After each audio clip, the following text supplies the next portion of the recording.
Hi friends, முட்டை சட்டி சோறு எப்படி செய்கிறதுன்றது தான் இந்த வீடியோவில் நம்ம பார்க்க போகிறோம். அதுக்கு முதல்ல 4லேருந்து 5 எக்கை நல்லா பாயில் பண்ணி எடுத்துக்கோங்க. பாயில் பண்ண எக்கிலேருந்து மஞ்சக்கருவை ரிமூவ் பண்ணிவிட்டு ஒயிட்டாக இருக்கிறத மட்டும் இந்த மாதிரி நல்லா கோல்டன் ப்ரௌன் கலர் அளவுக்கு பொரித்து எடுத்துக்கோங்க. 2 எக்கு உடச்சி ஊற்றி பொடிமா சாறு அளவுக்கு நல்லா கிளறி விட்டுக்கோங்க. டேஸ்ட்டுக்கு சால்ட் ஆட் பண்ணிக்கோங்க.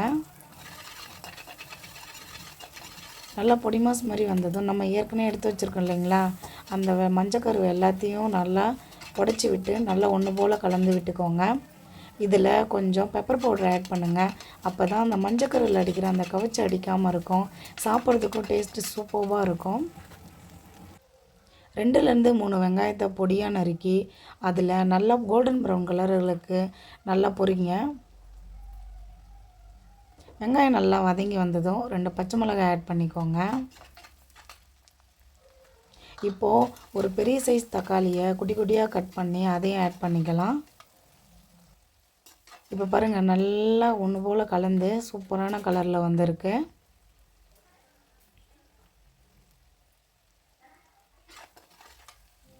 நல்லா கலந்து வந்ததும் 1 ஸ்பூன் பெருஞ்சீரக பவுடர், 1 ஸ்பூன் காஷ்மீரி தூள், 1 spoon garam masala, 1 spoon pepper powder, 1 spoon பெருஞ்சீரக பவுடர் எல்லாத்தையும் ஒன்றா சேர்த்து நல்லா கலந்து விட்டுக்கலாம்.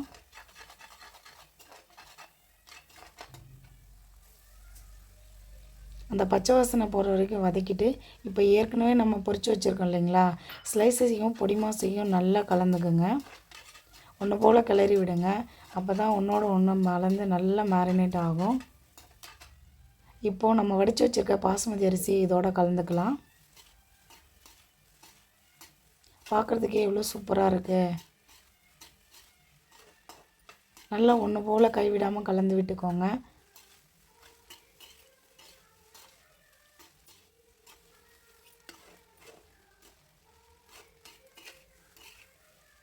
இப்போது சூப்பரான முட்டை சட்டி சாதம் ரெடி ஆகிடுச்சிங்க.